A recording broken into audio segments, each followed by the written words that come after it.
안녕하십니까. 오늘은 11월 29일 금요일 오전 7시 2분입니다. 오늘도 날씨가 매우 춥다는 이유로 날씨 예보가 쓸데없이 날라와요. 그래서 녹음이 중단될 가능성이 많이 있습니다. 중단됐다 이어질 가능성이 많이 있습니다. 현재 양평은 정전 상태로 폭설로 인하여 소나무 등이 쓰러져 전신주 전선을 끊는 등으로 처음 어지간해서 발생하지 않는 정전이 발생해 있습니다. 따라서 이곳은 저희 집인 분당 서현동입니다. 오늘은 마가복음의 마지막 시간이 될 것 같습니다.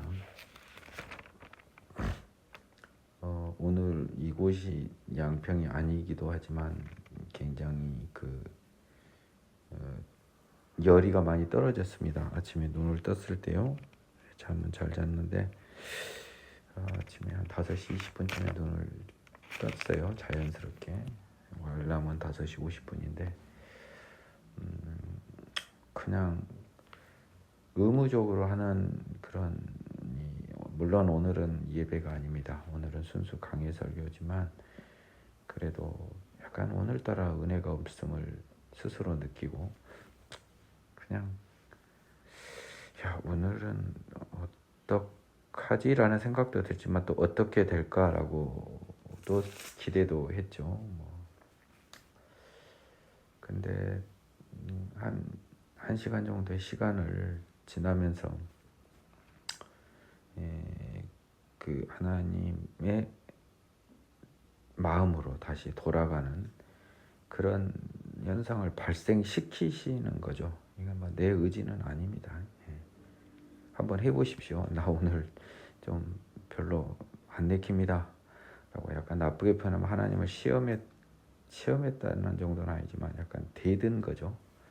대들었다기보다 좀 뭔가 의기소침한 모습, 그런 것들도 하나님이 다 알아서 고쳐버리려면 고치는 겁니다. 그러니까 죄 짓고 싶어도 못 짓게 만든다는 게 맞는 것 같아요. 제가 왜 이 말을 하냐면 이 구약시대 선지자들에게 제가 예전에 그 말이 저한테 굉장히 부담스러웠거든요. 저는 솔직히 말씀드리면 내 주변의 모든 사람 떠나서 나 하나 구원받았으면 이걸로 됐지 뭘 더, 어차피 저 사람들 눈 멀어서 귀 먹어서 못 보고 못 듣는데 말해줘도 안 통하는데 저 사람들한테 뭔 의미가 있냐 해봐야 속이 경 읽는 거다라는 생각을 제가 했습니다. 선지서 중에 그런 부분이 나와요. 모든 악인들이 악을 행할 때 선지자가 자신은 그냥 난 몰라요 하고 그 악을 못 본 채 하면 악인은 그 죄 중에 망하지만 선지자 역시 자신이 그들을 깨우치려고 노력하지 않은 응분의 대가를 받는다는 말이 나옵니다. 이것도요, 용서하라고 하는 예수님의 말씀과 굉장히 유사하다는 걸 오늘 아침에 제가 받게 됐어요. 하나님이 그 의인으로부터 돌이켜 죄인에서 의인으로 돌아온 사람을 걱정한 것처럼 얼핏 보입니다. 근데 저는 그 속에 보인 또 다른 뜻을 확인하게 됐습니다. 하나님은 그 선지자인 의인을 걱정하고 그를 사랑한 거예요. 죄인들을 의로 하나님께로 돌이키는 작업을 계속하다 보면 그는 어쩔 수 없이 평생을 하나님과 동행하게 됩니다. 구약시대 선지자 등은 모르긴 몰라도요, 예수님의 성령의 법으로 분명히 다시 태어났을 것입니다. 시간을 초월한 예수를 무조건 봤어요. 그러니까 선지자가 된 겁니다. 하지만 그들도 육의 몸을 입고 있기 때문에 하나님께서는 그들로 하여금 꾸준히 죄나 악과 싸우라는 의미로 그 눈이 가려서 귀가 막혀서 의로움을 보지 못한 사람들을 일깨워 돌이키라라는 그런 명령을 하신 것 같아요. 일단 의인한테 이런 거죠. 네가 열심히 악인들을 의로 돌이키도록 노력해봐. 그러면 네가 하나님 일하는 것 같지, 하나님 자녀 찾는데 네가 노력하는 것 같지, 제일 큰 덕은 네가 받아 이 녀석아. 이런 느낌이 거기에서도 살아있는 거죠. 악인을 의로 돌이키려는 마음속에는 이러한 하나님께 대한 갈망을 영원히 유지시킨다는 것 더하여 악인을 의인으로 돌이키는 그 마음속에는 결국 예수님의 사랑이 묻어 있는 거죠. 따라서 이 본질적으로는 선지자, 그 사람이 가장 큰 그 말씀을 따름으로 덕을 받는, 이익을 받는 가장 큰 당사자는 사실은 선지자 그 사람은 확실한 이익을 받는 거예요. 그렇기 때문에 저 역시도 그 마음을 오늘 확인하게 됐습니다. 의무가 아니라 나를 위한 것이라는 거예요. 그것이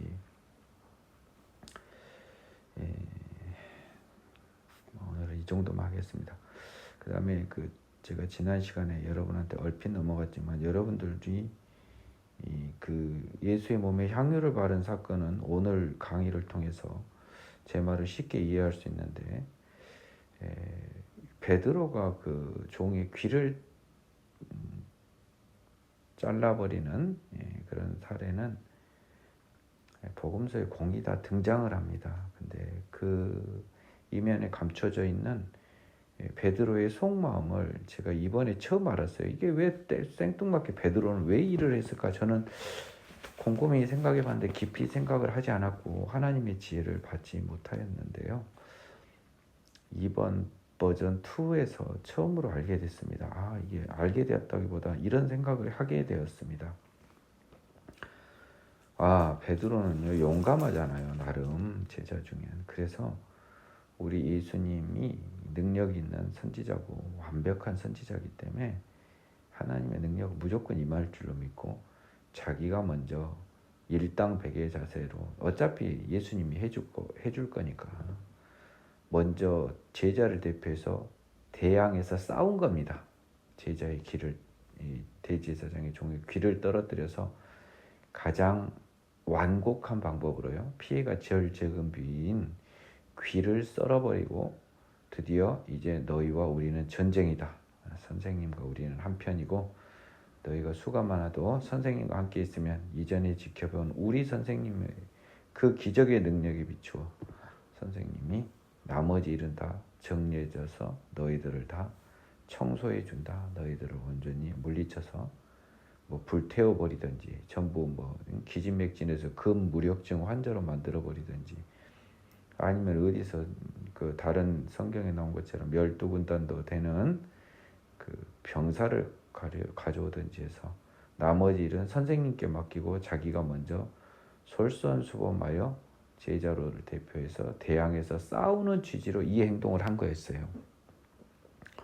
이게 뜬금없이 나왔다고 써져 있는데 저는 그렇게 읽습니다. 오늘은 공회 앞에 서시다 53절부터 시작을 하겠습니다. 여러분들이 이 또 하나 오늘 본문에 들어가기 전에 아셔야 될 게요, 예수님이 잡혀서요, 공회와 베드로 법정이 2개예요. 각각 재판을 받다가요, 사실상 날이 셉니다. 이 6월절 무교절로 이어지는 그 날이 뜬 눈으로 새지는 하루가 돼요. 굉장히 급박하게 진행됐어요. 이게 굉장히 황당한 거예요.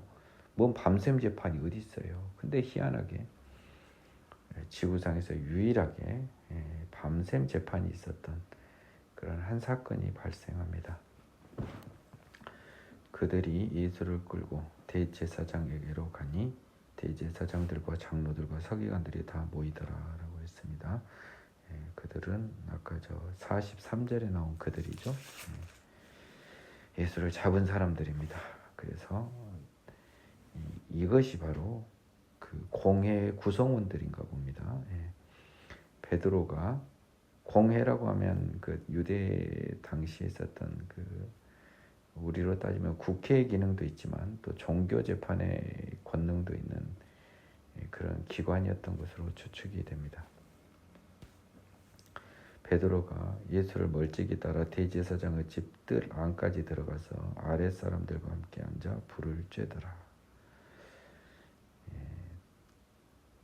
이 베드로가 예수님을 따라간 건 여러분 베드로 법정에 따라간 거 아니에요? 자, 그러면 내가 고약한 문제를 하나 냈을 것 같아요. 마치 성경을 대충 읽은 여러분들을 걸러내기 위해서 OX 문제. 베드로는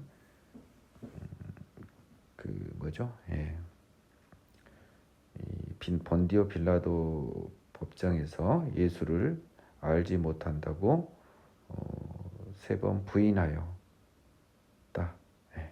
이렇게 딱 내면 여러분들이 대부분 헷갈릴 것 같아요. 빌라도는 많이 들어봤고 뭐 저쩌고 이 유대의 종교 재판인 공회까지만 따라가고요. 대제사장의 그 집에서 36개의 주랭랑을 쳤기 때문에 베드로는 빌라도의 재판을 보지 못했습니다. 조심하세요. 대충 본 사람들은 다 속아요. 대제사장들과 온 공회가 예수를 죽이려고 그를 칠 증거를 찾되 얻지 못하니. 대제사장들과 온 공회할 때 이 공회의 영어 표현이 산헤드린입니다. 그래서 산헤드린 공회 구성원은 정식 회원들. 나중에 보면 아리마대 사람 요셉이라는 사람도요. 이 공회 회원인 걸 확인할 수 있습니다. 근데 반대했다고는 써져 있어요. 그를 칠 증거를 찾되 얻지 못하니. 공회가 종교 재판을 통해서 예수를 죽일 증거를 찾는데 얻지 못했습니다. 이는 예수를 쳐서 거짓 증언하는 자가 많으나 그 증언이 서로 일치하지 못함이라. 아마도 우리가 알 수 없는 상황에서 그 증인의 증언을 모의했을 겁니다. 그냥 뭐 증인이 나왔겠습니까? 근데 희한하게 막상 열심히 준비를 했는데 증언하는 과정에서는 서로 막 일치도 안 하고 이상한 일이 발생한 거죠. 뜻대로 잘 안 된 겁니다. 어떤 사람들이 일어나 예수를 쳐서 거짓 증언하여 이르되 우리가 그의 말을 들으니 손으로 지은 이 성전을 내가 알고 손으로 짓지 아니한 다른 성전을 사흘 동안에 지으리라 하더라 하되 그 증언도 서로 일치하지 않더라. 이런 비슷한 취지의 말을 했습니다. 하지만 여기서 가장 좀 과장된 건 지난번에 제가 이야기했습니다. 성전을 헐다 영어표는 디스트로이입니다. 디스트로이. 여러분 알죠? 디스트로이 파괴하는 거잖아요. 본인이 파괴한다고 한 건 아니었습니다.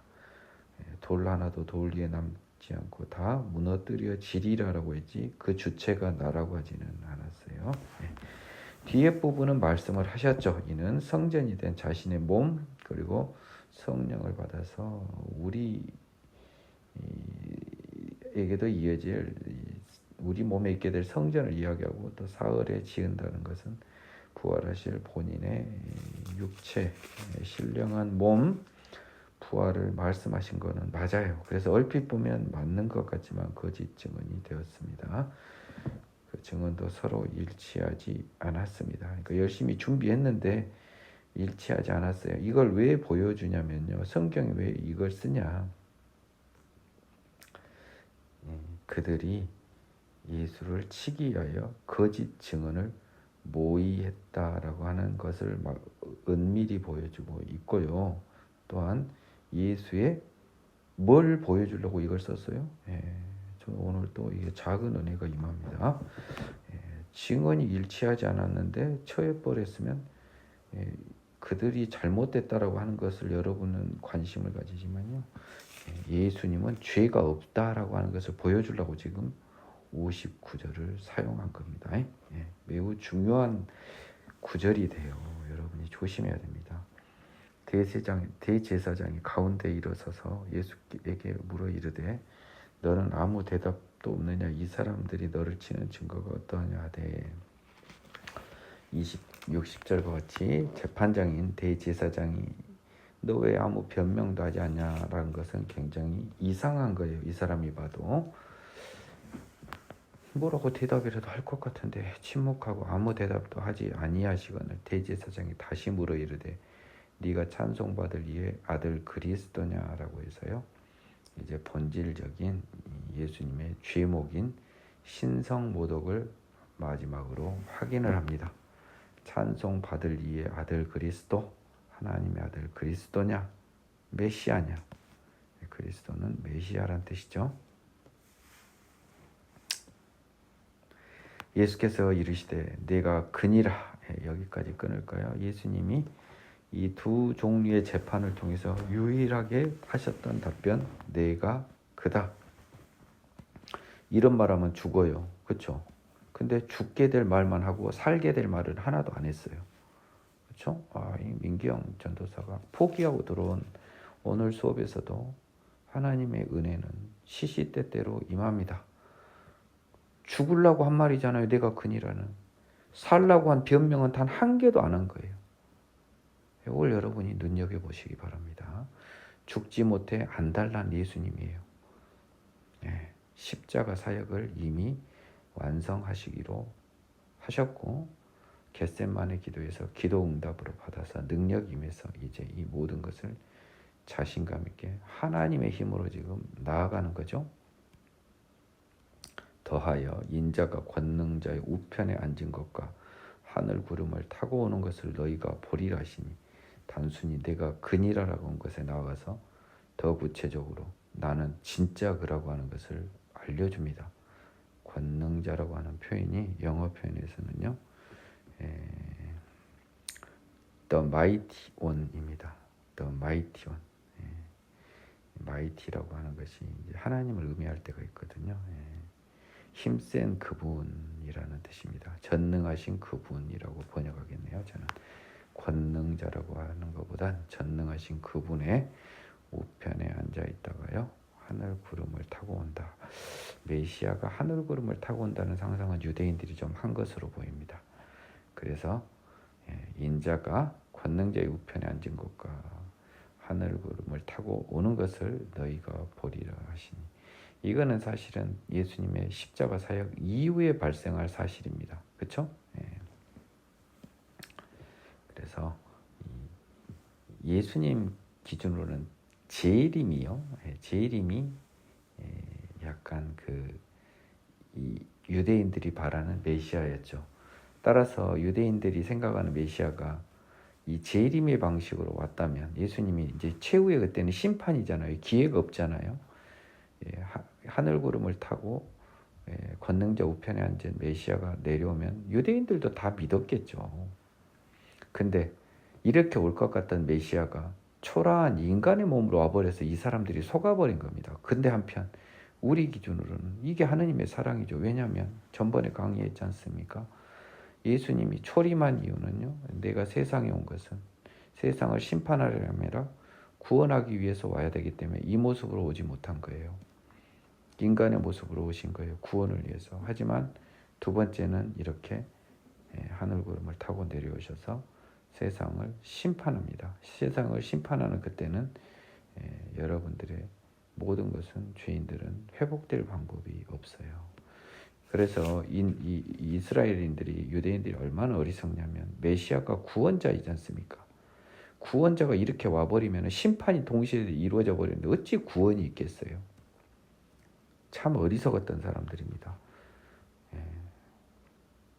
아니면 더러운 반로가 있죠. 메시아 와서 동시 패션으로 숑 하고 죄 없애주고 숑 구원해 줄 걸 바라는 거죠. 아주 더러운 마음 아닙니까? 이런 더러운 마음을 먹었던 유대인들에게 예수님으로부터 소외될 수밖에 없어요. 하나님의 그 은혜를 입고도 죄 위선으로 얼룩진 유대인들의 모습을 확인해 볼 수 있습니다. 62절을 통해서 인자가 두 번째 오는 것은 심판을 위해서 온 것을 우리가 알 수 있는 거죠. 따라서 구원을 위한 메시아는 무조건 지금 생각해 보니까 하나님의 모습으로 오지 않고 사람의 모습으로 올 수밖에 없었던 겁니다. 대제사장은 이것을 보고 자기 옷을 찢으며 이르되 우리가 어찌 더 증인을 요구하랴. 지 입으로 이야기했는데 62절에서 그 신성 모독하는 말을 너희가 들었도다. 너희는 어떻게 생각하느냐니 그들이 다 예수를 사형에 해당한 자로 정죄했다. 이건 명백합니다. 신성 모독을 하고 사람이 하나님의 아들을 자처한 건 사형에 해당하는 거죠. 어떤 사람은 그에게 침을 뱉으며 그의 얼굴을 가리고 주먹으로 치며 이르되 선지자 노릇을 하라고 하인들은 손바닥으로 치더라. 이런 이제 좀 물리적인 행동은 그래도 명색이 사내들인 공회원들은 하진 않았겠죠. 이 소위 그 민중들, 성난 민중들이 하나님을 대신하여 하나님을 신성모독한 인간 예수를 혼내고 있는 황당한 장면입니다. 하지만 이 사람들은 진짜 신성모독을 한 한 개인을, 인간을 때려서 하나님의 뜻을 실천한다고 생각했을 겁니다. 베드로는 아랫뜰에 있던 이 대제사장의 여종 하나가 와서 베드로가 불 쬐고 있는 것을 보고 주목하여 이르되 너도 나사렛 예수와 함께 있었도다 하거늘.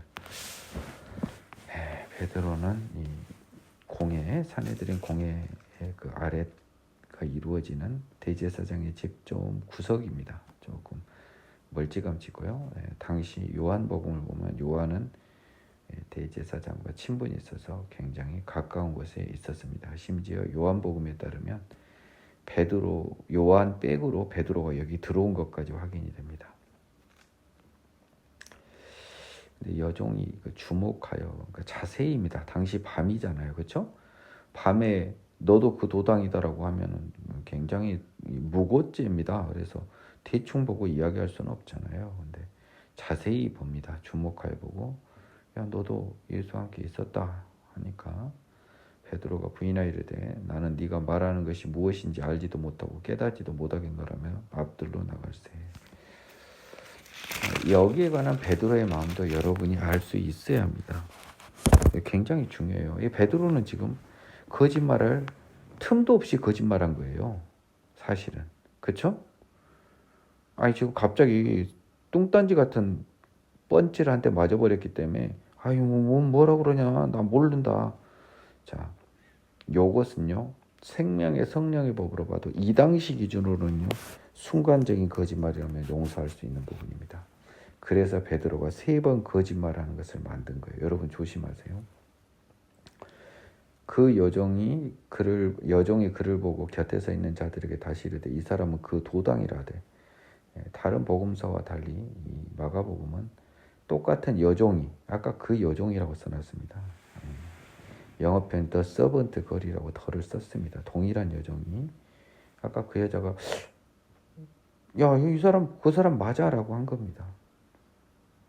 아마 마가는 같은 여자가 2번 물어보는 것에 거짓말한 게 죄질이 좀 덜한 거잖아요. 또 딴 여자가 물어봤는데 거짓말하면 죄질이 더 나쁘잖아요. 모릅니다. 아무튼 누가는 적어도 그렇게 기억하고 있는 거예요. 그 여자가 또 물어본 걸로. 또 부인하더라. 이건 죄입니다. 명백한 죄죠. 이거는 성령님을 근심하게 하는 죄인 거예요. 아까 68절은 좀 당황해가지고요.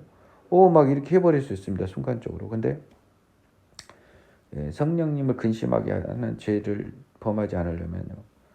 2번째 질문을 받지 않았더라도 저기 아닙니다. 나는 압니다. 라고 다시 그 거짓을 회복하는 작업을 해야 됩니다.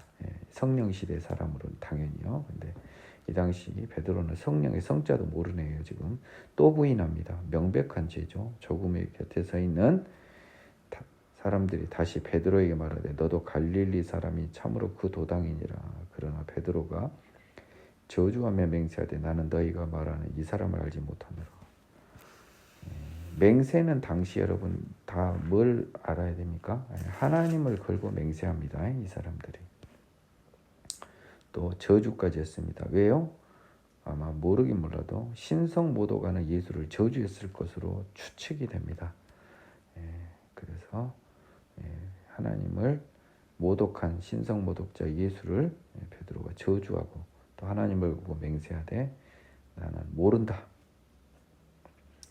닭이고 2번째 울더라. 이에 베드로가 예수께서 자기에게 하신 말씀 곧 닭이 2번 울기 전에 네가 3번 나를 부인하리라 하심이 기억되어 그 일을 생각하고 울었더라라고 하는데요. 표현은 이렇게 됐지만 72절에서 베드로는 또다시 헷갈리는 거예요.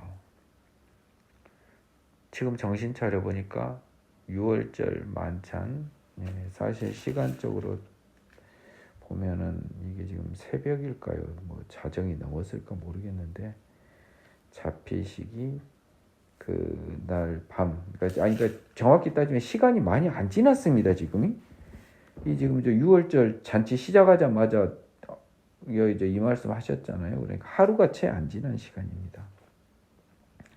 그러니까 바로 오늘 밤이라고 했거든요. 그래서 하루도 채 안 지난 이날 예수가 3번 부인했는데 이게 그 일을 생각하고 울었더라라고 생각했는데요. 저는 울었더라보다는 깜짝 놀랐더라라고 나는 그게 더 강할 것 같아요. 물론 울기도 했겠지만 쪽팔리고 선생님한테 죄송하고 자기 스스로는 분하고 선생님께는 죄송하고 또 선생님도 선지자 같기도 하고 이런 것까지 한 거 보니까 별이별 마음감이 교차했을 베드로입니다. 15장 새벽에 대제사장들이 즉시 장로들과 서기관들 곧 온 공회와 더불어 의논하여 예수를 결박하여 끌고 와서 빌라도에게 넘겨주니. 자, 이제 새벽이 됐습니다. 6월절은 지나서 이제 무교절을 향해 가는 거죠. 따라서 6월절과 무교절은 날짜로는 동일해요. 이들은 날이 새봐야 자정이 넘어봐야 하루가 변하지 않아요. 이미 요즘 동지 기준으로 하면 오후 5시 50분 무렵에 새 하루 6월절이 시작했습니다. 빌라도가 묻되 네가 유대인의 왕이냐? 예수께서 대답하여 이르되 네 말이 옳도다 하시니. 여기는 굉장히 빌라도의 재판으로 넘어간 과정이 짧게 써졌습니다. 중간에 시간이 좀 걸렸겠죠. 예루살렘에서 여기서 저기로. 근데 또 그 중간에 보면 이제 갈릴리 사람이라 그래서 이제 헤로드한테 넘겼다 다시 오는 게 또 나와요. 다른 데서 자기가 손에 뿅 붙이기 싫으니까 다시 유대에 와 있던 헤로드한테 갔다 다시 빌라도에 옵니다. 여러분들이 제가 한 말을 모르실 거예요. 잘 모르면 나중에 이해할 때가 옵니다. 모르면은 모른 대로 넘어가고 내가 참 성경 공부를 안 했구나라고 반성하시면 돼요. 네 말이 옳도다 해서 역시 빌라도의 질문 중에서 죽을 말씀만 하시는 거예요. 살 말씀은 하나도 안 해요. 대제사장들이 여러 가지로 고발하는지라. 빌라도가 또 물어 이르되 아무 대답도 없느냐? 그들이 얼마나 많은 것으로 너를 고발하는가 보라 하되 이 말이 뭔 말입니까? 예수께서 다시 아무 말씀으로도 대답하지 아니하시니 빌라도가 놀랍게 여기더라. 네가 살 말 좀 해라. 왜 자꾸 죽을 말 한마디 해놓고 살 말은 안 하냐? 너 참 이상하다. 참 죽고 싶어서 환장한 애인데 나 너 같은 애 재판하다 처음 본다. 이런 말입니다 지금. 그리고 저것들이 너를 고발한 것도 다 시기 질투에서 비롯되고 진실한 것도 아니고 네가 얼마든지 변명할 수 있을 것 같은데 너 왜 안 하냐라는 느낌이 많이 숨어 있는 거죠. 명절이 되면 백성들이 요구하는 대로 죄수 한 사람을 놓아주는 전례가 있더니 밀란을 꾸미고 그 밀란 중에 살인하고 체포된 자 중에 바라바라는 자가 있는지라 무리가 나아가 전례대로 하여 주기를 요구한데 빌라도가 대답해 이르되 너희는 내가 유대인의 왕을 너에게 놓아주기를 원하느냐 하니 이는 그가 대제사장들이 시기로 예수를 넘겨준 줄 알미러라. 많이 제가 이야기를 했기 때문에요. 조금 넘어가면 당시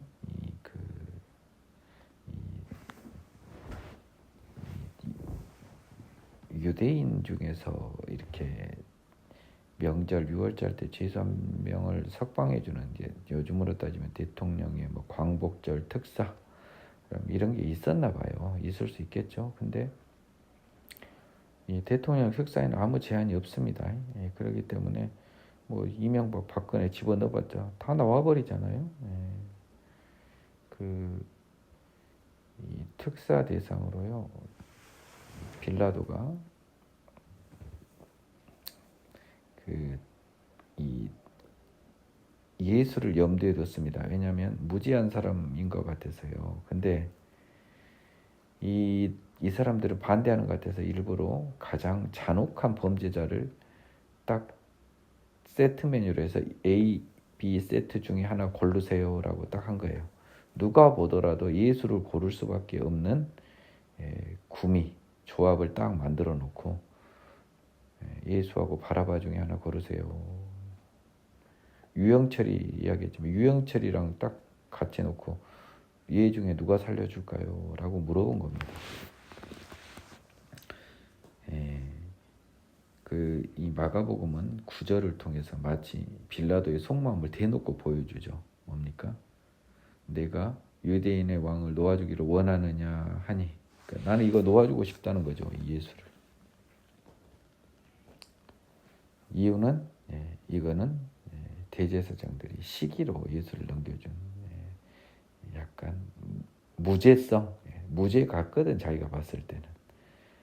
그래서 어차피 무죄고 내가 또 피 묻히는 건 내가 뭔 어떤 화를 입을지 모르니까 예수를 놓아주고 싶었습니다. 그러나 대제사장들이 무리를 충동하여 도리어 바라바를 놓아달라게 하니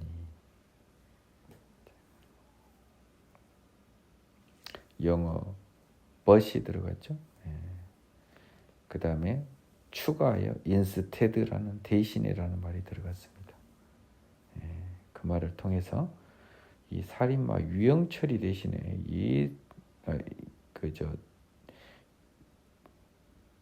잠깐만 저 어디 도리어 죄송합니다. 도리어 바라바를 놓아달라. 예상과 달리란 뜻이잖아요. 대제사장들이 무리를 충동하여 이것도 조심해야 돼요. 이것도 쉽게 넘어가면 안 됩니다. 당연히 바라바를 내놓으라 한 게 아니고요. 무리를 선동한 거예요. 어떻게 유영철이를 내주라고 쉽게 말을 하겠습니까? 군중들이 아무리 그래도 그렇지. 그런데 대제사장들이 선동을 한 거예요. 한 사람을 죽인 유영철보다 우리 민족을 망하게 할 이자의 죄가 더 크다. 막 큰일 날 수 있다. 얘는 하나님도 못 오겠고 가이사를 못 오겠으니까 로마 황제가 와서 우리를 가만 안 둘지도 모른다. 막 이러면서요. 그래서 바라바를 놓아달라고 하게 하니입니다. 무리로 하여금 선동질해서 이렇게 만든 겁니다. 빌라도가 또 대답하여 이르되 그러면 너희가 유대인의 왕이라 하는 일을 내가 어떻게 하랴라고 했습니다. 12절은 어떤 걸 여러분 읽어내야 되냐면 야 올해는 내가 보너스로 2명 그럼 내줘볼게. 알았어. 바라바랑 얘랑 같이 2마리 내줄게. 2명 다. 요 마음이 조금 숨어있는 게 보이죠. 그렇죠? 그러면 걔도 내던지요라고 할 줄 알았더니 그들이 다시 소리 지르되 그를 십자가에 못 박게 하소서라고 합니다. 크루시파이. 굉장히 황당한 상황입니다. 십자가에 못 박게 하다라고 하는 것이 하나님의 뜻에 따라 이들의 함성 소리로 들리게 만들어버린 겁니다. 이들도 뭔지도 모르고 십자가에 못 박게 하소서 한 거예요. 근데 13절의 원인은 11절에 대제사장들이 충동해서 저거 십자가에 못 박게 하자라고 했던 거예요. 하나님의 계획에서는 그렇게 된 거죠. 빌라도가 이르되 어찌미냐 무슨 악한 일을 하였느냐 하니 더욱 소리 지르되 십자가에 못 박게 하소서 하는지라. 이리 연약한 우리 빌라도 판사님은 왜 자꾸 억지를 부리냐라고 했지만 성난 군중들의 소리는 하늘을 찌릅니다. 십자가에 못 박으소서. 빌라도는 그 군집한 무리에게 만족을 주고자 하여 바라바는 놓아주고 예수는 채찍질하고 십자가에 못 박히게 넘겨주니라라고 해서요. 빌라도가 최종 예수에게 십자가 사형 판결을 하는 것이 법에 따라서가 아니라 뭐에 따라서 무리에게 만족을 주고자 해요. 인민재판, 여론재판을 한 거죠. 요즘도 사법부 판사들에게 굉장히 의미가 있는 부분입니다. 그래서 재판관은 법에 따라야 하는데요. 무리에게 만족을 주고자 하여 재판하면 안 되는 거잖아요. Wanting to satisfy the crowd. 그 군중들을 만족시키기 위하여라고 써져 있네요. 영어로도. 이 말을 삽입함으로써 왜 이 말을 삽입했을까요? 예수님은 무죄다라는 말을 또 이야기하고 있어요. 여기 15절을 이 말씀하고 아까 제가 이야기했죠. 아까 앞절에서 59절 그 증언도 서로 일치하지 않더라. 예수님은 죄 없다라고 하는 것을 그렇게 숨어서 표현을 하나님이 하고 있어요. 마가가 뭔 머리가 좋아서 그거 생각했겠습니까? 하나님이 마가 통해서 다 숨겨서 표현해 주신 겁니다. 자, 이제 형이 정해졌죠. 그래서 군인들이 예수를 끌고 브라이도리온이라는 뜰 안으로 들어가서 온 군대를 모았습니다. 그 안에 군대야 호위병 정도였죠. 그러니까 이 형 집행이 필요한 군대겠습니다. 예수에게 자색 옷을 입히고 가시관을 엮으시고 격려하여 이르되 유대인의 왕이여 평안할지어다 하고 18절에 말하는 게 영어 표현이 이렇게 됩니다. They began to call out to him, Hail, King of Jews 라고 이야기했습니다. 이 NIV 성경에서는요, 뭡니까? 유대인의 왕이 평안할지어다라고 했는데 아마 킹 제임스 버전에는 제가 찾아볼 수 있는데 안 찾고 싶은데요. 아마 평안할지어다라고 하는 그 샬롬이란 말이 들어가 있을 거예요. 피스란 말이. 왜냐하면 당시 유대인들의 인사가 평안할지어다가 아니라 헬로우라는 의미로 사용하는 인사였던 것 같아요. 그래서 이 로마 군인은 유대인을 격려하면서 인사란 거죠. 안녕 유대인의 왕 한 거예요. 그러니까 평안할지어다라고 하는 게 이 피스라고 하는 게 우리가 하는 그 평안을 구체적으로 상징하는 게 아닐 거예요. 귀찮지만 가방에서 킹 제임스 버전을 찾아보겠습니다. 마가 복음 15장에서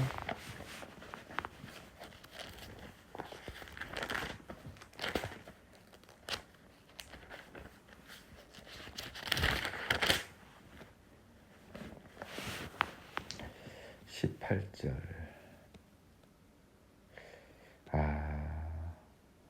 이렇게만 써졌습니다. Began to salute him. 그에게 인사하기 시작했다고요. King of Jews.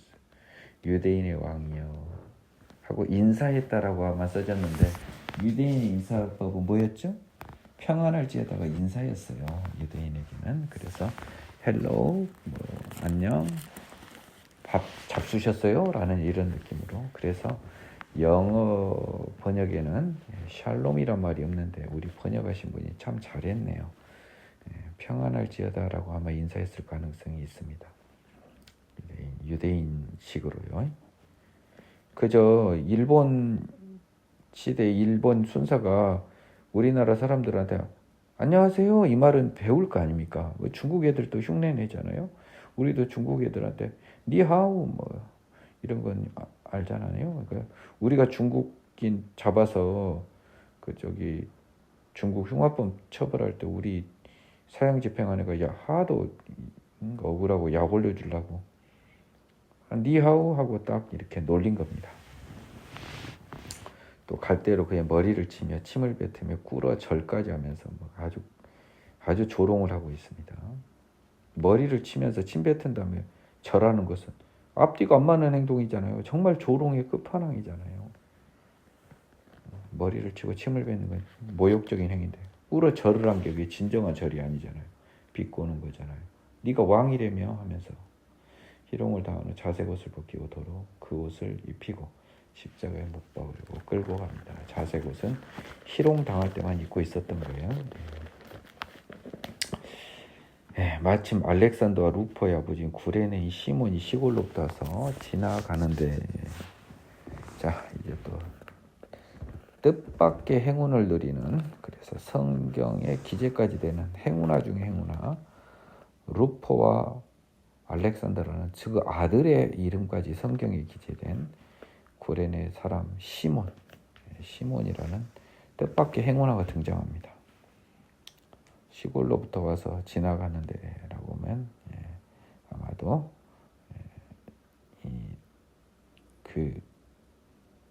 이 사람도요 구레네 사람이기 때문에 유월절을 지키러 온 유대인이겠죠. 안 그래요? 이 당시 유대인들이 많이 이렇게 이미 이때부터 세계에 퍼져 산 겁니다. 그래서 시골로부터 왔다고 했는데 왜 from the country라고 해서 저는 번역이 조금 잘못된 것 같습니다. 뭐냐면 자기 고향으로부터 와서라고 해야죠. 뭔 시골로부터 와서요. 그러니까 이 구레네라고 하는 동네가 예루살렘 기준으로는 시골이잖아요. 저는 먼 데서 와서 지나가는데 패스바이를 했어요. 우연히도 하느님 시간에서 정해졌죠. 우리 기준 우연히, 하나님 기준에는 정해진 길담아. 그들이 그를 억지로 같이 가게 하여 예수의 십자가를 지웠습니다. 십자가를 이게 지다라는 의미가 여러분 이제 잘 아시죠? 내 죽을 십자가를 딱 내가 등에다 이렇게 묶어서 지고 질질 끌고 가는 거죠. 근데 예수님의 십자가는요, 알렉산더와 루포의 아버지인 시몬이 지고 가게 만듭니다. 이것도 뭐예요? 예수님 죄인 아니란 소리예요. 십자가를 질 이유가 없으니까 예수님의 십자가를 다른 사람이 지운 거예요. 하나님의 시간에서는. 예수님이 힘이 없어서만은 아니었을 겁니다. 하나님의 시간에서는 예수님 힘없게 만들어 불고 저거 끌고 가다 쓰러지겠다 딴에 지켜라 해서 십자가를 지우지 못하게 만든 거죠. 지지 못하게 만든 겁니다. 예수님이 십자가를 졌다라고 하는 표현은요 정확한 표현이 아니에요. 그래서 십자가에 못 박히셨지만 십자가를 지어서 끌고 간 사람은 다른 사람인 구레네 사람 시몬이 끌고 가겠습니다. 예수를 끌고 골고다 하는 곳, 번역하면 해골의 곳에 이르러 모략을 탄 포도주를 주었으나 예수께서 받지 아니하시니라. 이거는 마가복음에서 이걸 쓴 거는요, 예수님께서 천국에서 아버지의 나라에서 새 포도주를 너희와 함께 마실 때까지는 먹지 않겠다라고 말씀하신 것을 약간 기억하고 있기 때문에 이 표현을 한 겁니다. 천국의 혼인잔치는 여러분 실제로 있는 게 아니에요. 비유예요. 비유. 그거야말로 이 사람들이 정신 차릴 거는 못 차리고 엄한 건 자꾸 천국을 예수님이 왕이 된 새하늘과 새 땅을 어린 양의 혼인잔치에 비유한 거라고. 뭔 여러분이 천국에 가서 포도주를 먹어요. 답답한 사람들 진짜. 포도주를 마실 수도 있지만 본질적으로는 비유라고요. 그거는 혼인잔치에 가장 즐거운, 우리 세상에서 가장 즐거운 날이 혼인잔치잖아요. 입만 아픕니다. 때가 제3시가 돼 십자가에 못 박았습니다. 십자가에 못 박은 시간을 9시로 특정을 했네요. 그 위에 있는 죄패에는 유대인의 왕이라고 썼고요. 나중에 보면 제가 알기로 이게 히브리어, 라틴어, 헬라어 세 개 국어로 써졌습니다. 그러니까 죄패라고 썼잖아요. 죄패, 죄목은 살인, 강간, 사기 이렇게 딱 쓴 겁니다. 죽일 때. 근데 죄패 유대인의 왕이라고 썼습니다. 그러면 역시 이것도 뭔 말입니까? 유대인의 왕, 영적 이스라엘의 왕, 예수님 맞잖아요. 그러니까 죄패가 아닌 거잖아요. 그렇죠? 죄패에 죄 없다고 써졌잖아요. 지금 여전히 26절을 통해서 예수님은 죄가 없다. 오늘 유난히 제가 하나님의 은혜 속에서 재판 과정에서 예수님의 무죄함이 계속 확인되는 구절들이 확인되고 있어요. 강도들을 예수와 함께 십자가에 못 박으니 하나는 그의 우편에 하나는 좌편에 있더라. 28절은 생략이 됐습니다. 지나가는 자들은 자기 머리를 흔들며 예수를 모욕하여 이르되 성전을 헐고 사흘에 짓는 자요. 자, 이제 이 사람들은 뭡니까? 성전을 헐고 사흘에 짓는 자요. 성전을 헐고 사흘에 짓는다라고 해서 이렇게 소문이 났던 거예요. 사람들한테. 성전을 디스트로이 허는 것은 아니었는데요.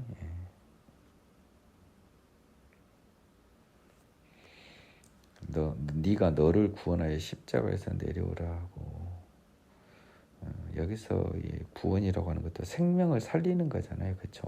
우리가 아는 구원하고 달라요. 그러니까 제발 이 구원이라는 단어를 함부로 사용하지 말아야 됩니다. 그래서 이런 의미죠. 십자가에 내려와서 네 목숨을 먼저 살려라. 이렇게 번역하는 게 맞아요. 네 목숨을 먼저 구해라. 네 목숨이나 먼저 살리거라. 나는 이렇게 번역했을 거예요. 십자가에서 내려와서 내 목숨이나 살리거라. 이렇게 한 거예요. 뭘 구원해요. 이런 단어에 대한 개념이 없으니까 제가 복음서에서 말한 믿음이 우리의 믿음과 다를 수밖에 없는데 자꾸 똑같다고 억지를 부리는 사람들이 대부분이에요. 그건 아니에요, 여러분. 믿음과 구원이요. 여러분, 우리가 아는 구원과 우리가 아는 믿음과 다른 형태로 써진 것들이 있는 걸 구별할 줄 알아야 돼요.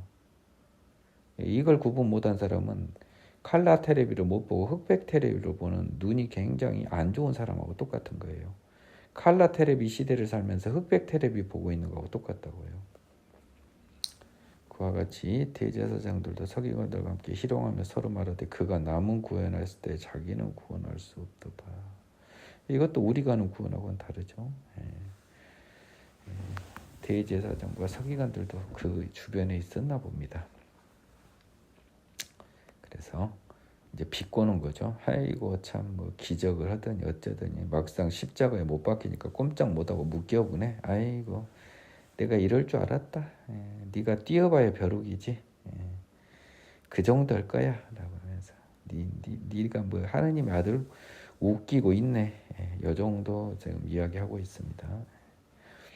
이스라엘은 그리스도가 이게 뭡니까? 하느님의 아들이란 말 아닙니까? 지금 십자가에 내려와 우리가 보고 믿게 할지어다 하며 함께 십자가에 못 박힌 자들도 예수를 욕하더라. 네가 하느님의 아들이면 당장의 기적으로 십자가에서 탁 내려와서 우리가 보고 믿게 하라. 뭘 믿게 하는 거죠? 네가 그리스도 하나님의 아들임을 믿게 하는 거죠. 우리가 하는 믿음하고 다른 거예요. 제발. 그래서 이 믿음이라고 하는 빌리브라고 하는 동사가 주는 추상성에 여러분들이 다 혼동을 하게 됩니다. 그렇기 때문에 여러분들은 이 부분을 굉장히 조심해야 돼요. 제6시가 되면 온 땅에 어둠이 임하여 제9시까지 계속하더니 제9시에 예수께서 크게 아마 이 6시부터 9시까지는 먹구름이 굉장히 심하게 꼈나 봅니다. 우리 살다 보면 이런 날이 있긴 있어요. 한낮에 깜깜한 날. 제9시 예수께서 크게 소리 지르시되 엘리 엘리 라마 사박다니 하니 이를 번역하면 나의 하나님 나의 하나님 어찌하여 나를 버리셨나이까 하는 뜻이라. 곁에 섰던 자들 중 어떤 이들이 듣고 이르되 보라 엘리야를 부른다고 한 사람이 달려가서 해면에 신 포도주를 적시어 갈대 꽤 마시게 하고 이르되 가만두라 엘리야가 와서 그를 내려주나 보자 하더라. 예수께서 큰 소리를 지르시고 숨지시니라. 그 제9시에 예수께서 엘리 엘리 라마 사박단이란 말이 요한복음에는 이게 안 써졌습니다. 나머지 복음에는 이게 써져 있는데요. 아마도 근데 또 이 35절 보면 곁에 섰던 자 중에 어떤 이들이 듣고 보라 엘리야를 부른다라고 하는 것은 여러분 이제 눈치가 빠르면 이 사람들은 어떤 사람들이요? 아람어를 모르는 사람들이요. 이 아람어는 사실 히브리어하고 똑같습니다. 따라서 히브리 사람들도 압니다. 그러니까 이 히브리어에 온전히 능통하지 못한 사람은 엘리 하니까 엘리야만 들은 거예요. 또 걔 눈에는 똥만 보이고 히브리 사람 중에서도 관심도 없이 엘리야 이게 이 보니까 엘리 라마 사박단이라고 하는 말이 이거네요. 이거 같습니다. 명백하게 발음이 안 된 거예요. 당연히 이제 십자가에 못 박히니 뭔 힘이 있겠습니까? 엘리 라마 사박단이 하나님 어찌 나를 버리셨습니까? 라고 하는 건데요. 인간 예수가 이렇게 이 말을 하는 거는 십자가 사역하고 하나도 안 맞는 거예요. 그렇잖아요. 하나님이 나를 버린 게 아닌데. 그래서 이거는 인간 예수의 어떤 영과 육이 분리된 상태에서 인간 예수의 소리인데 이 당시 예수님의 영은 이미 하늘에 오르신 겁니다. 그래서 시간과 공간을 초월한 몸이 이미 됐고요. 인간 예수의 마지막 말이 이렇게 써지게 하고 들려지게 한 건 바로 이분이 하나님의 아들임을 당시 옆에 있는 사람들이 알지 못하도록 일부러 인간적인 말이 내뱉어지게 하나님의 시간에서 허락한 거예요. 이 사람들이 알면 안 되잖아요. 유대인들은 눈에 껍질이어서 아직까지도 몰라야 되잖아요. 그래서 이 소리가 발음되어지게 했고요. 그 소리가 명백하게 발음이 안 되니까 잘못 듣고 엘리야 부른 거 아닌가 착각했던 사람들이 있었던 겁니다. 힘이 하나도 없어요. 이런 거예요. 이렇게 발음이 된 겁니다.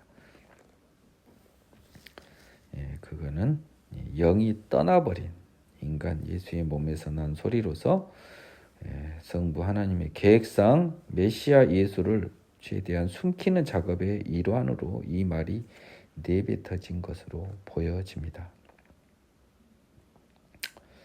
한 사람이 달려가 해면에 신 포도주를 적시어 갈대에 깨어 마시게 하고 이르되 그만 가만두라 엘리야가 와서 그를 내려주나 보자 하더라라고 해서 다시 한번 비아냥거리는 겁니다.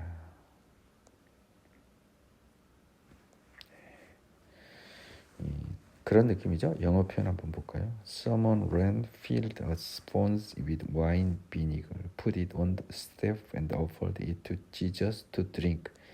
Now leave him alone. Let's see if Eliah come to take him down, he said. 굉장히 비꼬고 있습니다. 어떤 한 사람이요. 예수께서 드디어 인간적 예수의 목숨은 여기서 끝이 났습니다. 이 성소유장이 위로부터 아래로 찢어져 둘이 되니라. 38절도 여러분 조심해야 돼요. 당시에 있는 사람들이 이에 성소유장이 굉장히 조심해야 됩니다. The curtain of temple was torn in two from top to the bottom에서 그 성전에 있는 커튼 휘장이 위로부터 아래로 찢어져 둘이 되었다라고 이야기했는데요. 요곳에서 사람들이 많이 착각을 합니다. 내가 저기는 아니지만요. 해석을 한번 보겠습니다. 킹 제임스는 The way of the temple was torn in two from top to bottom인데 then이라고 나서 써졌습니다. then이라는 건 그리고 나서라는 말이거든요. 이게 NIV에는 없는데 킹 제임스에는 있어서 우리 번역을 하면서 이에 성소 휘장이 찢어져 둘이 됐다. 이게 시간적으로 이어지는 느낌처럼 예수 죽고 곧 성소 휘장이 아래로부터 찢어져 둘이 됐다는 거예요. 자, 이것이 예루살렘 성전에서 발생한 거라고 생각하고 실제 일어났다고 생각한 사람들은 전부 성경을 열심히 안 본 사람들로 나는 여겨집니다.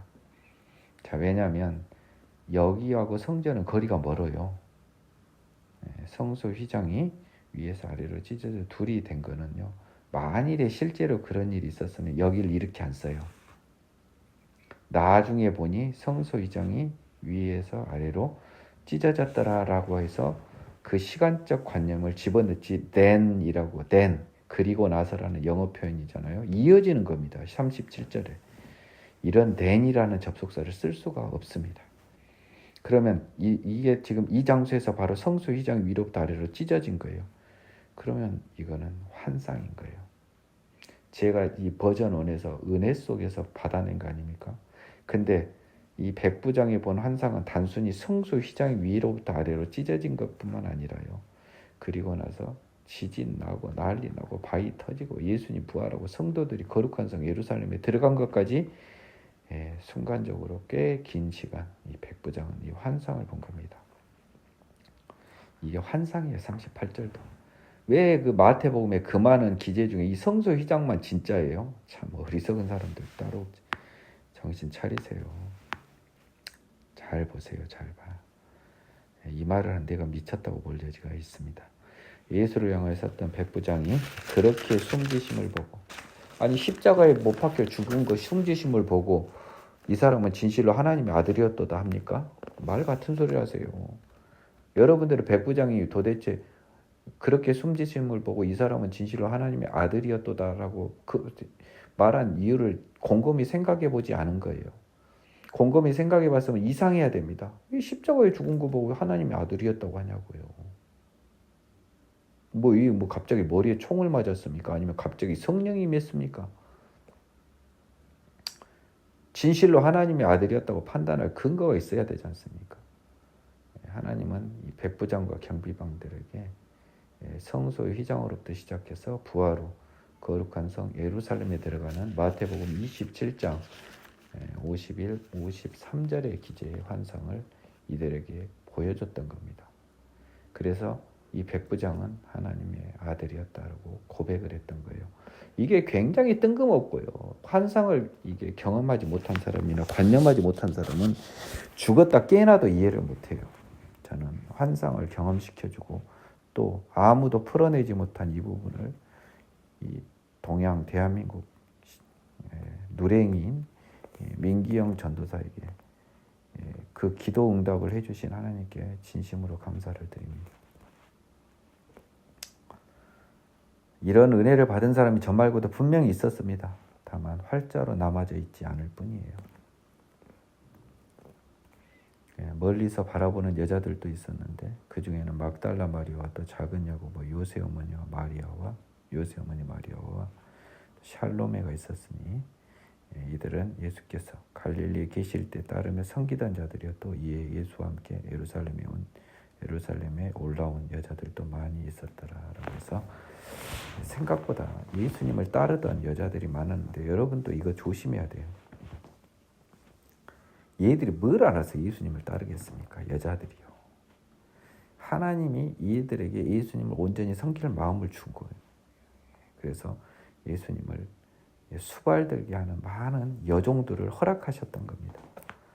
그래서 이들은 심지어 예루살렘까지 따라와요. 이 6월절에. 그래가지고 나중에 16절 보면 향품 바로로까지 옵니다. 16장에 보면 남자들 한 명 없어요. 신기하게 제자들 다 도망갔어요. 이 사람들이 있었기 때문에요. 마태복음에 아까 이 사람들만 있었습니까? 대제사장과 뭡니까? 아까 제가 보겠습니다.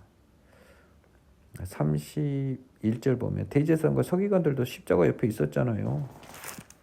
거기서 지진 나고 난리치고 했으면은 이 사람들이 먼저 예수인지 알았다고요. 메시아인지 알았다고요. 대제사장과 아이고 죄송합니다 하나님. 우리가 죽을 죄를 졌습니다 하고 무릎 꿇고 그냥 그 자리에서 그냥 자결한 사람 막 수두룩하게 나고 난리가 나고 이스라엘은 이미 그날 바로 다 구원 받아버렸어요.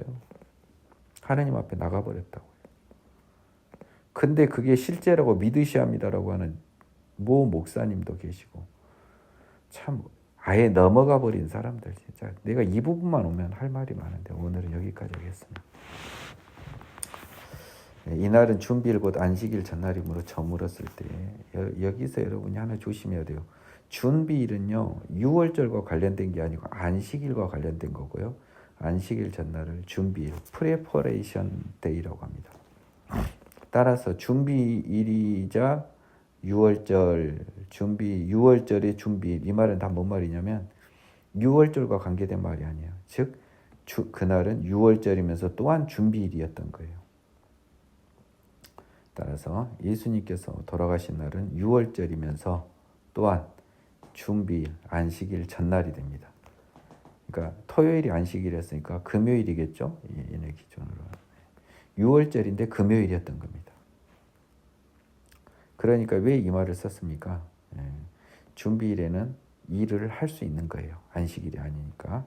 시체를 끌어내릴 수 있는 겁니다. 이것도 안식일에는 못해요. 그래서 아리마대 사람 요셉이 와서 당돌이 빌라도에게 들어가 예수의 시체를 달라 하니 이 사람은 존경받는 공회원, 아까 말한 사내들인 구성원이고 하나님의 나라를 기다리는 자라.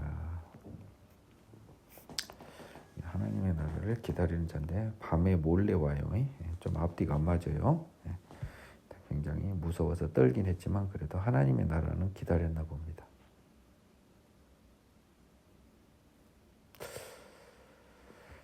Who was himself waiting for the kingdom of God라고 했어요. 그 자신만큼은 하나님의 나라를 기다렸다라고 해서 약간 소극적으로 자신의 그 신분을 숨기면서 하나님의 나라를 소망했던 그런 아리마대 사람 요셉의 마음을 영어 표현은 조금 담아내고 있습니다. 빌라도는 예수께서 벌써 죽었을까 하고 이상하게 백부장을 불러 죽은 지가 오래냐 묻고 백부장에게 알아보는 요셉에게 시체를 내주는지라. 빌라도는 사형 집행을 여러 번 해봤나 봅니다. 근데 예수라는 사람은 보통 사람은 아닌데 그 사람 꽤 오래 그래도 버티다 죽을 것 같은데 벌써 죽었어? 보통 사람하고 차이가 없네 라고 생각한 겁니다. 그래서 오래냐? 그러면 백부장한테 얘 좀 죽은 지 됐어? 오래됐습니다. 좀 됐습니다. 그러면 그래 그럼 저 시체 오늘 준비일이니까 내일 안식일에 그 더러운 시체 나무에 올리는 거 너희들 싫어하니까 끄집어 내려라. 요셉이 세마포를 사서 예수를 내려다가 그것으로 싸서 우리나라로 따지면 수입니다. 수입. 바위 속에 판 무덤에 넣고 돌을 굴려 무덤 문에 놓으매. 그래서 막달라 마리아와 요셉의 어머니 마리아가 예수 둔 것을 보더라. 이것도 이상한 겁니다. 자, 왜냐하면 이 당시 유대도요 적어도 3일장 내지 4일장을 했을 거거든요. 근데 어떻게 이 바로 죽은 것을 굴에다 넣습니까? 십자가에 죽었기 때문에 그런 거예요. 예수님이 병사했으면 3일장 쳐야 돼요. 근데 십자가에서 완전히 죽어버려서 피 쭉 빠져서 흘려버린 사람은 바로 무덤에 넣어버려야죠. 살아날 가능성이 없는데 우리가 3일 기다리면 혹시 눈 떠볼까 봐 기다린 거 아닙니까? 그래서 십자가에 죽었기 때문에 바로 무덤에다 넣어버린 겁니다. 아니 뭐 피와 물을 다 쏟고 뭐 저기 했는데 어떻게 뭐 상상이 나겠어요? 다시 산다는 게. 그래서 통상 이 우리나라도요 교수형으로 죽은 사람은 바로 묻어버립니다. 그날이. 그걸 묻지 않는 행위가 위법 행위예요. 그 사람들 교수형으로 죽으면 의사가 사망 선고를 하거든요. 죽었습니다. 라고 해서 바로 묻어버려요. 연고자 없으면. 16장 안식일이 지나면 자, 그 다음 날이 안식일이었겠죠. 무덤에 둔 다음 날 그날은 모두가 스탠바입니다. 유대인들. 이제 안식일이 끝나자마자 새벽같이 득달같이 막달라 마리아, 야고보의 어머니 마리아와 또 샬로메가 가서 예수께 바르게 하여 향품을 사다 두었다가 안식 후 첫날 매우 일찍이 해돋을 때 그 무덤으로 가며. 자, 요것도 어제가 아닙니다. 지난 강의에서 민기영 전도사가 하나님한테 주워 먹은 받아 먹은 거죠. 얘들 향품 사다가 두었다가 바르려고 썼잖아요. 예수님 돌아가신 거 보고 하루 안식일 날 향품 샀나 봐요.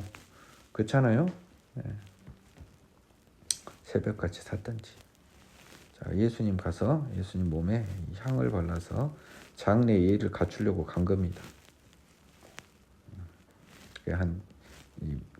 그저 시체에 바로 죽자마자 향을 바르는 게 며칠 있다 바르나 봐요. 유대 간섭. 자, 근데 얘들은 나중에 확인하겠지만 못해요. 이 일을 못한다고요.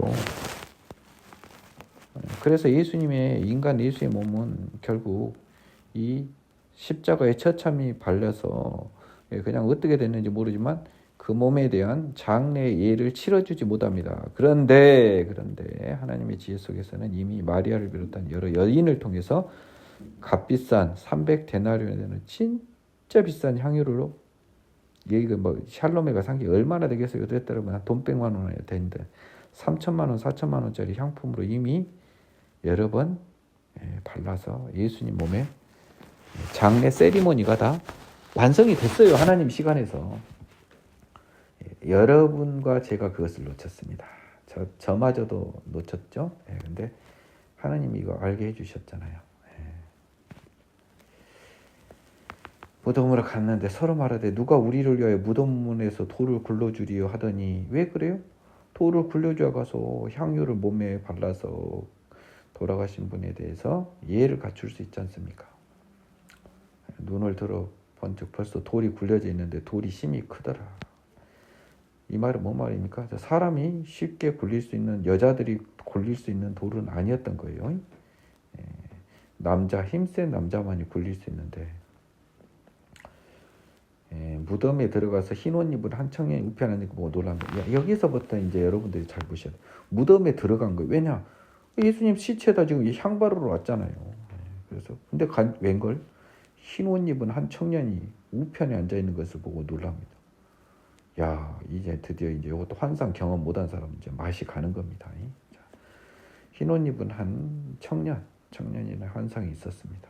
그러면서 우편에 앉아 있는 거예요. 저그들 기준으로 우편에 앉아 있는 걸 보고 놀랍니다. 앉아 있었습니다. 청년이 이르되 놀라지 마라. 너희가 십자가에 못 박히신 나사렛 예수를 찾는구나. 그가 살아나셨고 여기 계시지 아니하니라. 보라 그를 두었던 곳이니라. 결국 이 여자들은 예수님 몸에 향을 못 발랐어요. 향품을 없어져 버렸잖아요. 예수님은 살아나셨고 여기 계시지 아니하니라. 보라 그를 두었던 곳이니라. 봐라 여기 누워 계신 건데 보고 가잖아요. 안 계시지 아니하니라. 산 자를 왜 죽은 자 가운데 찾느냐라는 말로 다른 복음서에 써져 있습니다. 여기서는 여자들이, 상대방 여자들이잖아요. 무식한 여자들, 못 배운 여자들, 당시 기준으로 쉽게 설명해 줘야지. 뭐 산자를 왜 죽은 자 가운데 찾냐. 얘들한테는 안 통해요. 그래서 여기서는 마가는 좀 쉽게 써줬습니다. 그래서 살아나셨고 여기 계시지 않는다라고 해서 쉬운 버전으로 말을 해줬습니다. 가서 그의 제자들과 베드로에게 이르기를, 또 베드로 특별 대우합니다. 마가는요. 예수께서 너희보다 먼저 갈릴리로 가시나니 전에 너희에게 말씀하신 대로 너희가 거기서 배우리라 하는지라. 여자들이 몹시 놀라떨며 나와 무덤에서 도망하고 무서워하여 아무에게 아무 말도 하지 못하더라. 분명히 갈릴리 지정한 장소가 있었고 마태복음은 그 산에 가 있으라 그랬어요. 어느 산인지 잘 모르겠습니다. 여자들은 얼마나 놀랬겠습니까? 여러분들 이거 상상을 못해요. 여러분들이 성경을, 예수님 부활을 그냥 대충 관념하니까요. 이 여자들이 놀란 것도 관념도 없고요. 무덤에서 도망하고 무서워요. 아무에게 아무 말도 하지 못하더라라고 하는데 이게 사실은 이 막달라 마리아가 전해주는데 이 여자들은 말은 안 했나 봐요. 막달라 마리아가 제자들한테 이야기했는데 뭐 미친 여자 이야기를 왜 듣냐 이런 느낌이 있었죠. 얘들은 정말 놀란 겁니다. 이 여자 3명은요. 여기서 나온 3명은 막달라 마리아도 있었네요. 그러면 이거는 약간 성경에 따라 좀 다릅니다. 막달라 마리아는 이야기했다고 이야기했거든요. 근데 정말 떠버리처럼 이야기하지는 않은 거예요. 너무 놀래가지고. 예수께서 안식후 첫날 이른 아침에 살아나신 후에 전에 7 귀신 쫓아내주신 막달라 마리아에게 먼저 보이시니. 자, 이거는 굉장히 또 화면적으로 따르면요, 이게 지금 말이 안 되는 겁니다. 여러분 한번 보세요. 지금 막달라 마리아가요, 지금 여기 봐보세요. 16절 1절에 지금 이 3명하고 같이 갔다가 지금 여자들이 도망하니라라고 했기 때문에 마가복음 기준으로는 9절은 안 맞는 거예요. 안 맞는 거라고요. 그렇기 때문에 이 묶음이 꺾기 대가로로 해서 어떤 사본에는 이 구절이 없는 겁니다. 왜냐하면 8절하고 9절이 이어지질 않아요. 쉽게. 그런데도 왜 이게 사본 중에는 이게 포함이 돼서 전해졌을까는 제가 한번 다 읽어본 다음에 한번 이 이야기를 말씀드려야 되겠습니다. 여러분들한테 이 말 해준 사람이 없었고요. 저도 지금까지 유심히 안 봤는데 이 꺽쇠 기회를 보면서 이 사본이 이게 없고 그냥 8절에서 끝나버리는 이 마가복음이 있었던 겁니다. 근데 9절 보면 안식구 첫날 이른 아침에 살아나신 후 전에 7 귀신 쫓아내신 막달라 마리아에게 먼저 보이시니라고 해서요. 이 마가복음의 기재랑 좀 다르잖아요. 여기는 이제 마가는 이렇게 썼는데, 그러면 이 당시 이 이야기를 전해들은 마가는 이것인지 알았는데 또 요런 또 다른 버전의 이야기도 전해 내려왔던 거예요. 복음서는 부활보다 굉장히 뒤에 써진 겁니다. 그렇기 때문에 이런 것이 발생한 거예요. 이 버전에 따르면 먼저 막달라 마리아에게 먼저 보였는데, 이게 마리아가 가서 예수와 함께하던 사람들이 슬퍼하며 울고 있는 중에 이 일을 알림해. 그래서 제가 아까 말했잖아요. 그래서 제가 헷갈렸던 거예요. 아무에게도 말하지 못하더라는 마가복음 너무 막달라 마리아가 말한 것 같은데 라고 보니까 여기 때문에 그랬던 것 같아요. 제자들한테 알렸습니다. 선생님 살아나셨다고요. 그들은 예수께서 살아나셨다는 것과 마리아에게 보이셨다는 것을 듣고도 믿지 아니하니라. 그러니까 이 8절과 그 10절은 전혀 배치돼 버리잖아요. 그렇기 때문에 이게 꺽쇠 표시를 한 거예요. 그러니까 무엇이 맞다 틀리다라고 할 필요가 없는 거예요. 지금 그냥 기억에 나는 대로 다 쓴 거예요. 단 하나 변하지 않는 사실을 예수님 살아나신 거는 변치 않는 거잖아요. 어떻게 보면 이렇게 너무 다른 기제가 써진 것 자체가도 정말 성경은 서로 짜고 치는 고스톱이 아닌 것을 알 수 있습니다. 그 후에 그들 중 2사람이 걸어서 시골로 갈 때 예수께서 다른 모양으로 그들에게 나타나시니 2사람이 가서 남은 제자들에게 알리었으되 역시 믿지 아니하니라. 이게 소위 그 엠마오로 가는 2 제자입니다. 그래서 예수님께서 굉장히 특별한 모습으로요. 특히 12절에는 구체적으로 써놨습니다. different form이라고 써놨어요. 다른 모양으로 그들에게 나타났습니다. 그러니까 예수의 부활한 이 모양 자체가 예수님과 같은 모양은 아니었을 가능성이 굉장히 큽니다. 왜냐하면 흠모할 것이 없는 모양으로 왔다고 선지서에서 기재된 것처럼 예수님이 그렇게 화려한 외모로 오시지 않았을 거예요. 하지만 부활한 예수님은 다른 모양으로 오십니다. 그러니까 제자들도 선생님임을 잘 몰라요. 그래서 말 듣고 느낌상 선생님인 걸 안 거예요. 나중에 그 갈릴리 바닷가에서도. 그래서 이 사람들은 몰랐다. 나중에 이제 다 성경 풀어주고 나서 막 그때 가슴이 뜨겁지 아니하냐 해서 이제 뭘 받아 먹고 나서 갑자기 눈이 떠졌는데 그때는 예수님은 사라져 버리죠. 누가복음에 좀 자세히 나옵니다. 그래서 예수님이 나타나신 것이 먼저 막달라 마리아에게 나타났고 엠마오로 가는 2 제자에게 나타났다라고 하는 게 지금 다른 사본에서 추가 기재된 겁니다. 이 지금 보면 다 예수님이 다시 나타나신 것들을 쓴 것이 지금 생략이 돼 버렸어요. 마가복음에서는. 그러다 보니까 보충 사본에서 예수님께서 부활하에 나타나신 것이 그러면 제가 말씀드릴게요. 자, 예수님이 부활했다라고 하는 것은 8절로 딱 끝나버리면 마가복음에서는 부활이 안 써진 거예요. 그렇죠? 그렇잖아요. 부활했다 말만 있지, 천사의 말만 있지, 부활하신 예수님에 관한 것은 안 써졌습니다. 그러다 보니까 이 사본이 추가가 된 건데요. 이 추가된 부분이 있는 것 같은데 부활 때문에 이게 지금 추가가 된 거예요. 잘 보세요. 그러니까 복음서의 목적 취지가 예수님 부활을 증거하기 위한 것임을 확인해 볼 수 있습니다. 그 11제자가 음식 먹을 때 예수께서 지금 나타난 것만 계속 이야기했는데 그들에게 나타나사 그들의 믿음 없는 것과 마음이 완악한 것을 꾸짖으시니 이는 자기가 살아난 것을 본 자들의 말을 믿지 아니함이라. 따라서 이 믿음도요, 우리가 하는 믿음하고 다릅니다. 또 이르시되 너희는 온 천하에 다니며 만민에게 복음을 전파하라. 다른 사람들한테는 나타나서 아무 말씀 안 했습니다. 지금 마가복음 기준으로. 근데 11 제자에게 한 말입니다. 그래서 너희는 제자들, 사도들에 해당합니다. 온천에 다니며 만민에게 복음을 전파하라. 우리한테 한 말은 아니에요. 여러분 조심하세요. 믿고 세례를 받는 사람은 구원을 받을 것이요 믿지 않는 사람은 정죄를 받으리라. 여기서 믿는 것은 우리가 믿는 것과 굉장히 유사합니다. 왜 믿고 세례를 받아요? 16절을 Whoever believes and is baptized. 왜 믿고 세례를 받습니까? 내가 죄인이니까 죄의 몸을 죽고 다시 태어나기 위해서 세례를 받는 거니까.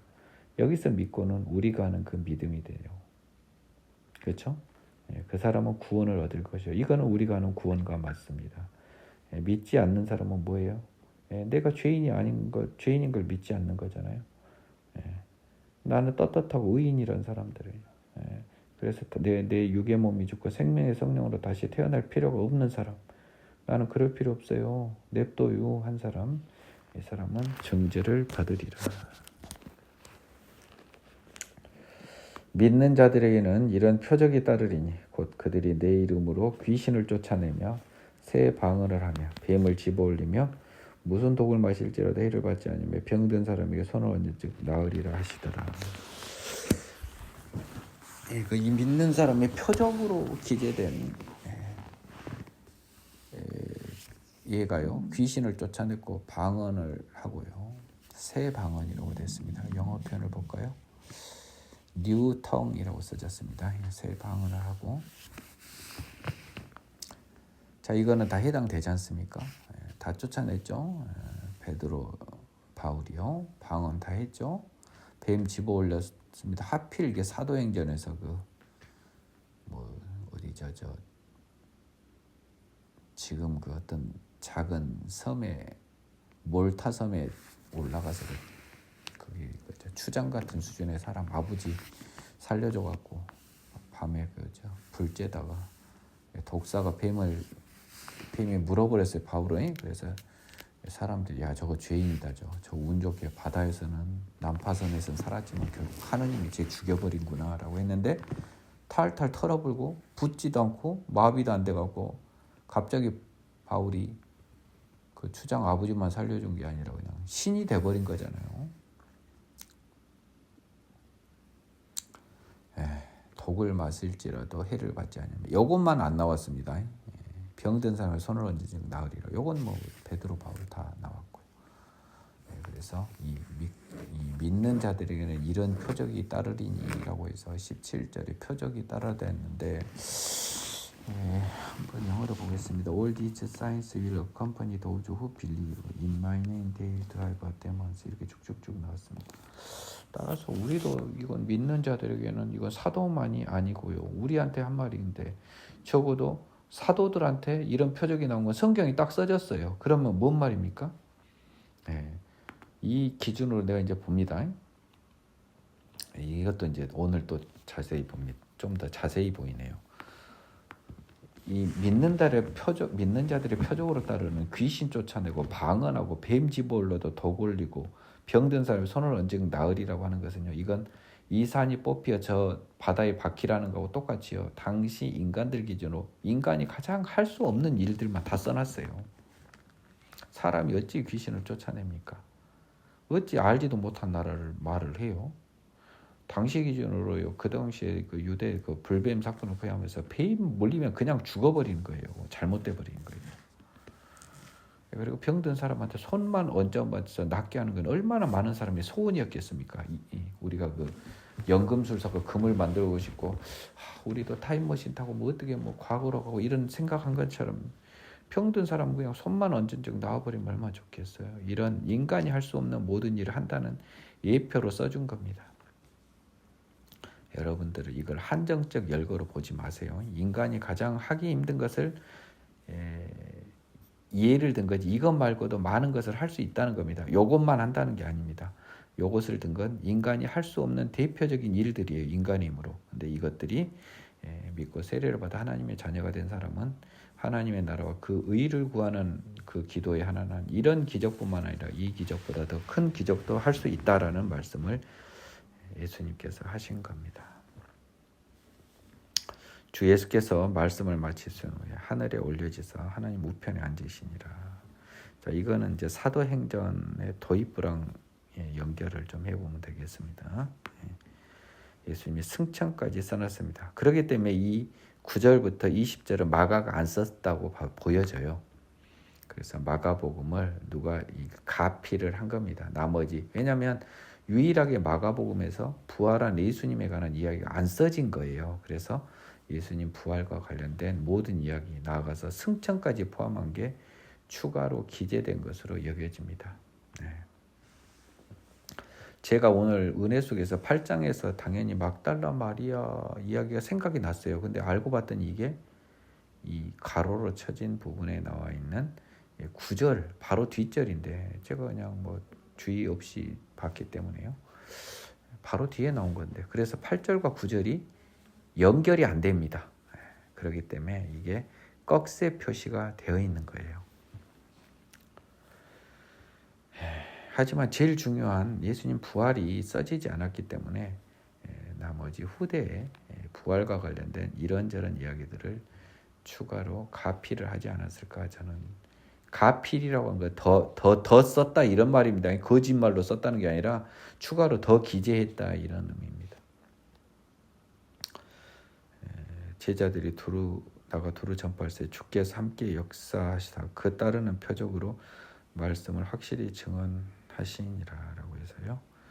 이 말씀에 따라 예수님이 15절의 말씀이죠. 제자들이 그러니까 진짜 사도들한테 한 말 아닙니까? 그래서 두루 전파할세 주께서 함께 역사하사 성령으로 역사하신 거죠. 함께 그 따르는 표적으로 말씀을 확실히 증언하니라. 그 따르는 표적이 아까 말한 이것들이 다 나왔어요. 17절, 18절의 표적이 사도행전에 다 나왔습니다. 그렇기 때문에 이것은 지금 사도행전을 살짝 요약한 버전이에요. 그렇죠? 제자들이 두루 전파할 때 사도행전을 요약해 준 문장이라고요. 누가가 아닌 마가가 사도행전을 본의 아니게 요약해 줘 버렸어요. 자기가 쓰지도 않았는데 이런 일이 있을 것이다라고 마가복음에 써진 거죠. 마가가 썼는지는 모르겠지만 그게 딱 사도행전 요약본입니다. 20절 제자들이 나가 두루 전파할 때 주께서 함께 역사하사 그 따르는 표적으로 말씀을 확실히 증언하시니라. 자, 여러분이 이제 어떤 사람이 자 사도행전을 세 줄로 요약하세요 그러면요 마가복음 16장 20절 갖다 그대로 베껴 쓰세요. 제자들이 나가 두루 전파할 때 주께서 함께 역사하사 그 따르는 표적으로 말씀을 확실히 증언하십니다.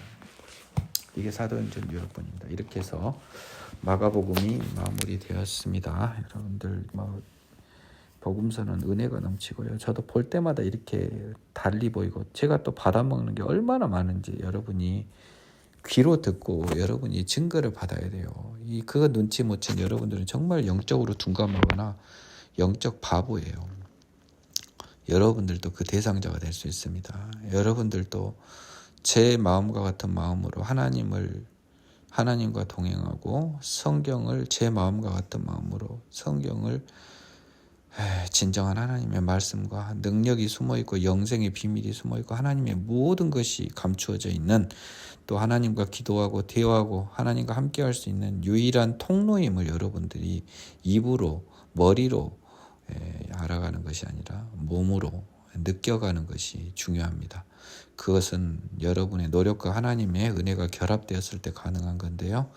여러분 모두에게 이 은혜가 함께 했으면 참 좋겠다는 생각을 가집니다. 여러분에게 이 은혜가 함께하기를 기원합니다 하는 것이 또 오늘 유난히 또 하나님의 주권을 침해하는 행위 같아서 그 말은 못하겠고요. 그랬으면 좋겠습니다. 이 정도 표현하고 마가복음 마무리합니다. 다음 시간에는 누가복음으로 찾아뵙도록 하겠습니다. 수고하셨습니다.